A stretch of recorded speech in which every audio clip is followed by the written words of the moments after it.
Students, मैं हूं अजय कुमार, आपके अपने YouTube channel Ajay chemistry classes से। स्टूडेंट्स, आज हम एक बहुत ही मजेदार टॉपिक लेके आए हैं जिसको हम ग्राम अणु, जिसे ग्राम परमाणु पढ़े थे उसी तरह से ग्राम अणु, या इसको हम ग्राम आणविक द्रव्यमान या यौगिक का मोलर द्रव्यमान भी कहते हैं।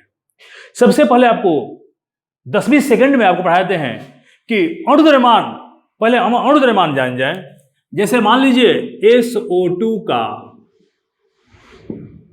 अणु द्रव्यमान, एक अणु का द्रव्यमान है, याद रखिएगा, ये जो है 1 गुणे सल्फर का परमाणु द्रव्यमान जोड़ 2 गुणे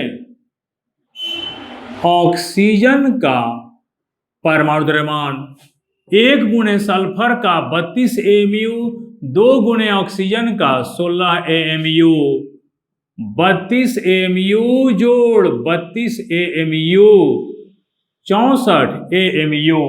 ये क्या है? ये SO2 का अणु द्रव्यमान 64। इसका मतलब क्या? यानी इसका मतलब ये है कि SO2 के सिर्फ एक अणु का द्रव्यमान है ये। यानी हम कह सकते हैं SO2 के एक अणु का द्रव्यमान, यानी किसी भी यौगिक के सिर्फ एक अणु का द्रव्यमान अगर रहे तो उसको हम कहते हैं क्या? अणु द्रव्यमान। अभी हम इस टॉपिक पे नहीं गए हैं, इसके पिछले वीडियो लेक्चर में हम आपको पढ़ाए थे अणु द्रव्यमान। अणु द्रव्यमान का मतलब क्या है ये देखिए ध्यान से एक बार, कि किसी यौगिक के अणु में उपस्थित सभी परमाणुओं के परमाणु द्रव्यमानों के योगफल को, ये योगफल को देखिए आप, ये सल्फर का 32, 2 गुणे 16, 32 और 32 64, यानी किसी अणु में उपस्थित सभी परमाणुओं के परमाणु द्रव्यमानों के योगफल को उस अणु का अणु द्रव्यमान कहते हैं। यानी अणु द्रव्यमान का मतलब है अणु, एक अणु का द्रव्यमान, एक अणु, जिस अणु का आप अणु द्रव्यमान निकाल रहे हैं उस अणु के सिर्फ एक अणु का द्रव्यमान है, जिसको हम कहते हैं क्या? अणु द्रव्यमान। अब आइए, अब हम पढ़ने क्या जा रहे हैं? ग्राम अणु या ग्राम आणविक द्रव्यमान या यौगिक का मोलर द्रव्यमान। अभी आपने देखा यहां पर SO2 का अणु द्रव्यमान, यानी कितना आया? 64 AMU। इसी को तो हम कहते हैं क्या? SO2 के एक अणु का द्रव्यमान। अब आइए, अगर हम SO2 का मोलर द्रव्यमान अगर हम निकालें, मोलर द्रव्यमान, तो क्या बताए थे परमाणु द्रव्यमान और ग्राम परमाणु पढ़ाते वक्त कि परमाणु द्रव्यमान के जितना परमाणु द्रव्यमान रहेगा उसको उतना ही लिख करके ग्राम लगा दो, AMU को हटा दो। उसी तरह से अणु द्रव्यमान के जो आंकिक मान है 64, यहां पर AMU हटा दो और ग्राम लगा दो। यहां पर देखिए फिर परिभाषा कि जब किसी यौगिक के मोलर द्रव्यमान या अणु द्रव्यमान को ग्राम में व्यक्त किया जाता है, क्या कहते हैं? 1 ग्राम अणु, और यौगिक का नाम क्या है? SO2। यानी यहां पर ये जो है, चूंकि SO2 का यह मोलर द्रव्यमान है, 1 मोल अणु का द्रव्यमान है, इसलिए हम यहां पर क्या लगा सकते हैं? 64 ग्राम मोल इनवर्स या 64 ग्राम पर मोल। आप देखिए ये क्या है? 64 ग्राम क्या है? इसको या तो ग्राम अणु कहें या ग्राम मॉलिक्यूलर मास कहें। SO2 का ग्राम आणविक द्रव्यमान। ये देखिए कितना आसान है। यहां पर आप देख रहे हैं कि किसी अणु के अणु द्रव्यमान को ग्राम में व्यक्त कर दीजिए तो क्या हो गया? वह ग्राम अणु। जिस तरह से उसमें किसी तत्व के परमाणु द्रव्यमान को ग्राम में व्यक्त करते थे तो क्या हो जाता था, ग्राम परमाणु या ग्राम परमाणविक द्रव्यमान या उस तत्व का मोलर द्रव्यमान। तो इसको स्टूडेंट पहले इसका स्क्रीनशॉट ले लो।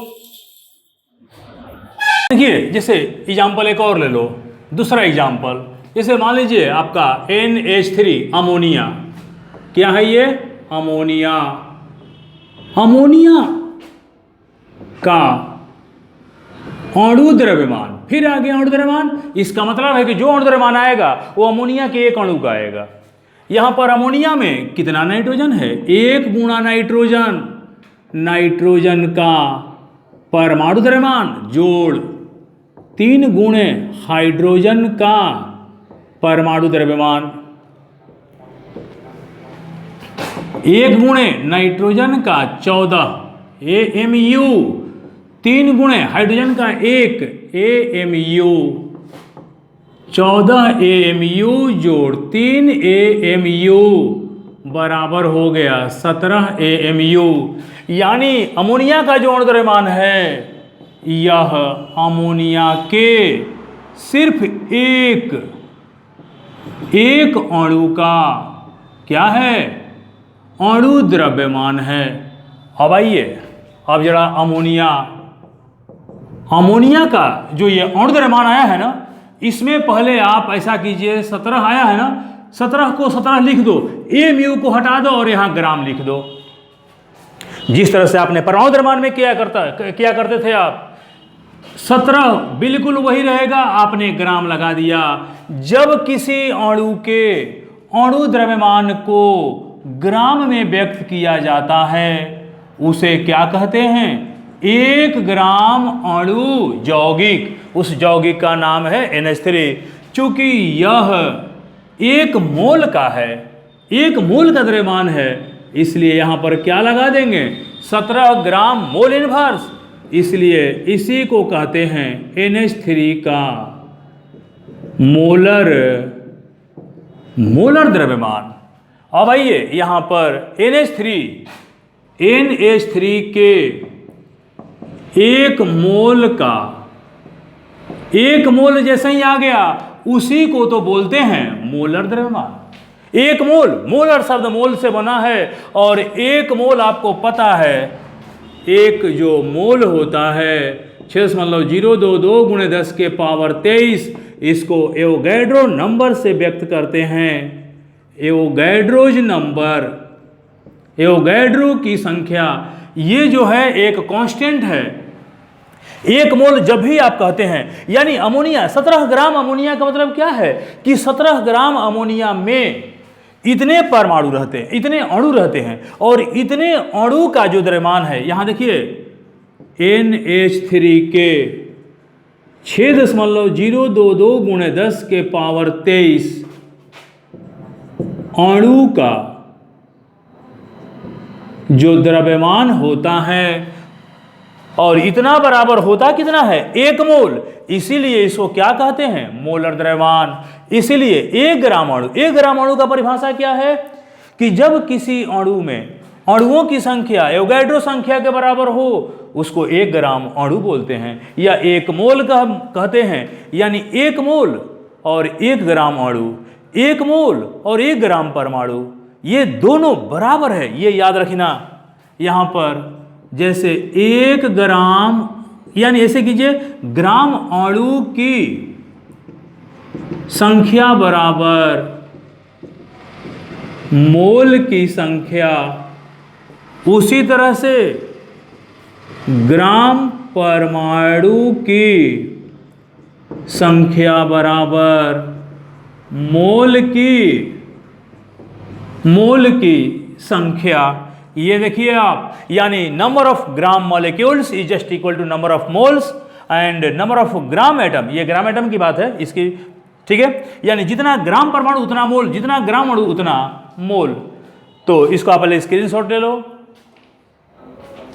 बहुत ही मजेदार टॉपिक, ग्राम मॉलिक्यूलर मास या ग्राम मॉलिक्यूल, या इसको हम बोलते हैं मोलर मास ऑफ कंपाउंड। तो आपको, हमें उम्मीद है कि इसमें बहुत मजा आया होगा। बहुत ही आसान है, बहुत ही आसान है ये आपका ग्राम मॉलिक्यूल। तो ये वीडियो कैसा लगा आप हमें कमेंट बॉक्स में ज़रूर बताएं, और यदि ये वीडियो अच्छा लगा होगा, आपको लाभ पहुंचाया होगा, तो इसे लाइक करें, शेयर करें और सब्सक्राइब करें। तो स्टूडेंट, फिर हम मिलते हैं अगले वीडियो लेक्चर में, तब तक के लिए धन्यवाद।